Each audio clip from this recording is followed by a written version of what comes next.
Cerita dimulai pada tahun 1971, memperlihatkan seorang pria bernama Badi tengah berkunjung ke rumah keluarganya di sebuah desa.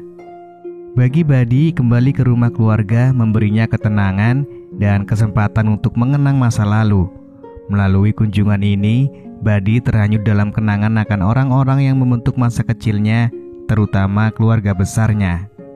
Sewaktu-waktu Badi masih berusia 13 tahun. Tanpa sengaja ia mendengar percakapan orang tuanya tentang niat mereka untuk mengasuh seorang gadis muda dari panti asuhan. Tanpa ragu orang tua Badi memutuskan untuk menampung gadis itu yang bernama Ros. Keputusan ini membawa Ros ke dalam keluarga Badi ketika Badi masih remaja. Pagi itu suasana di rumah terasa berbeda dengan kehadiran Ros. Badi mengantar Ros bertemu dengan ibunya. Mereka berbincang tentang gadis tersebut, membicarakan bagaimana Ros datang ke rumah mereka. Setelahnya Badi memutuskan untuk memperkenalkan Ros kepada keluarga besar mereka. Ada dua saudara kandung Badi, yaitu Wasaki sang adik laki-laki dan Dol si adik perempuan. Saat itu Tuan Hillier juga tiba di rumah. Ros yang melihat Tuan Hillier tak bisa mengalihkan pandangannya. Ia menatapnya dengan penuh mata keingintahuan. Tatapan Ros bukanlah sekedar tatapan biasa, namun mengandung makna yang lebih dalam. Tidak lama kemudian, Tuan Hillier mulai berbicara. Ia berbicara tentang masa lalu Ros, tentang keluarga yang mengadopsi sebelumnya yang ternyata telah memperlakukan gadis itu dengan sangat kejam. Momen itu dijadikan pelajaran berharga bagi keluarga Hillier, mengingatkan mereka untuk selalu melindungi Ros dari pengalaman buruk di masa lalu yang pernah dialaminya. Keluarga itu kemudian merasa bahwa Ros telah menjadi bagian tak terpisahkan dari keluarga mereka. Suatu hari saat Badi dan Ros sedang asik mempersiapkan makanan, mereka berdua berbincang tentang dinamika keluarga tersebut.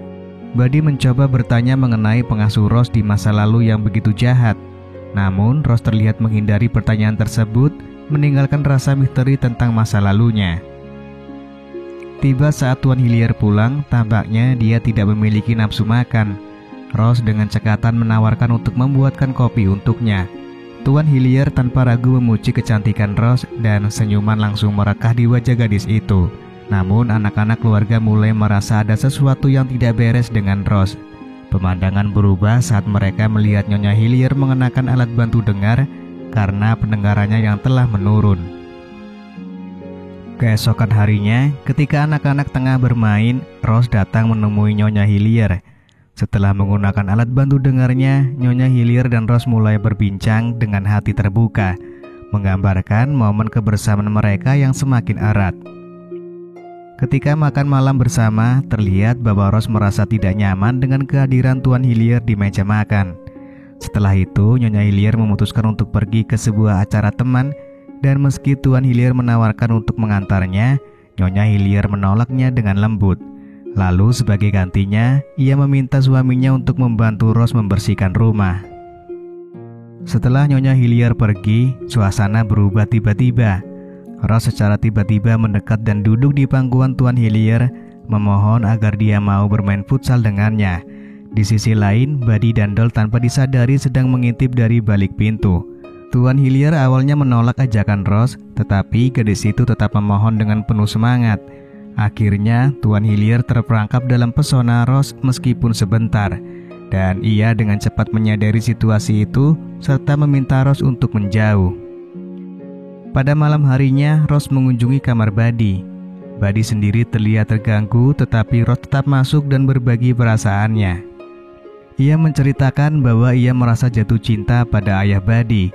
Merasa bingung dan tidak tahu harus berbuat apa, Ros curhat kepada Badi. Meski Badi merasa bingung dengan perasaannya sendiri, ia tak bisa menghindari pesona dan keberanian Ros dalam mengutarakan perasaannya kepada ayahnya. Lalu kemudian Badi dengan hati-hati meminta izin untuk menyentuh bola futsal milik Ros dan gadis itu dengan senang hati mengizinkannya. Setelah bermain, Ros akhirnya membagikan kisah pahitnya bahwa ia hampir dijual oleh majikannya sebelumnya. Sebelum pergi, Ros meminta Badi untuk menjaga rahasia mengenai apa yang telah mereka lakukan. Keesokan paginya, Ros tampil dengan menggunakan gaun dan ternyata ia diajak jalan-jalan oleh Tuan Hillier ke kota. Tuan Hillier dan Buddy menyaksikan bagaimana Rose menarik perhatian banyak pria di sekitarnya. Namun insiden ini diikuti oleh kehadiran seorang pria misterius yang tampak mengintai di sekitar rumah Hillier. Nyonya Hillier merasa takut dan segera melaporkannya kepada suaminya. Tuan Hillier mencoba mengejar pengintai tersebut, namun pria itu berhasil kabur. Semakin banyak kejadian aneh yang terjadi, Tuan Hillier mulai menyadari bahwa Rose memiliki kelainan yang mungkin berbahaya bagi keluarga mereka. Namun Nyonya Hillier ingin memberikan Rose kesempatan dan memahami bahwa kehidupan gadis itu mungkin tidaklah mudah. Tuan Hillier berusaha mengatasi rasa khawatirnya dan membuka hati untuk memahami situasi Rose. Pada malam berikutnya, dua pria terlihat dalam sebuah pertengkaran sengit karena ingin memperebutkan Rose. Meski Rose dengan tegas membantah dan mengaku tidak mengenal keduanya, kesabaran Tuan Hillier telah mencapai batasnya. Ia merasa marah dan kecewa pada Rose, tetapi Nyonya Hillier tetap berpihak kepada Rose. Ia berpendapat bahwa Rose punya hak untuk memilih pacar jika ia mau. Keesokan harinya, dua pria itu kembali terlibat perkelahian di sebuah klub. Kali ini, hal itu berujung pada penangkapan Rose oleh polisi karena ia sempat melukai seorang petugas polisi. Tuan Hillier terpaksa menjamin agar Rose bisa segera dibebaskan. Namun peristiwa ini semakin memperkuat pendirian Tuan Hillier bahwa Rose tidak seharusnya tinggal di rumah mereka lagi. Sayangnya pada malam yang sama, Rose terlihat dalam kondisi sakit yang parah. Rose kemudian dilarikan ke rumah sakit di mana seorang dokter mendiagnosis bahwa gadis itu mengidap penyakit paru-paru ringan. Setelah sembuh, Rose berubah menjadi lebih baik dan keluarga Hillier percaya bahwa gadis itu telah mengalami perubahan positif. Pada suatu waktu, Tuan Hillier mendengar ada seseorang yang menyelinap ke kamar Rose. Tanpa ragu, Tuan Hillier segera memeriksa kamar tersebut. Namun Rose dengan keras membantah bahwa tidak ada orang di sana. Saat Tuan Hillier memeriksa jendela, ia melihat seorang pria terjatuh dari jendela. Kehadiran pria tersebut membuat Tuan Hillier semakin frustasi dan akhirnya ia mengambil keputusan untuk mengusir Rose. Keesokan harinya, Tuan Hillier memberikan Rose pekerjaan di sebuah peternakan.